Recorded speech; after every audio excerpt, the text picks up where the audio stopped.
Cat has superior body control and proprioception.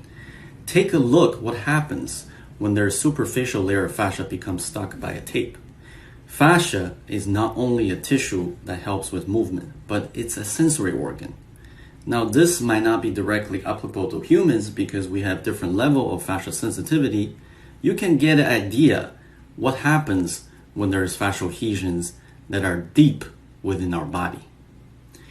Fascial adhesions prevent us from moving freely, changes our form without us even realizing it.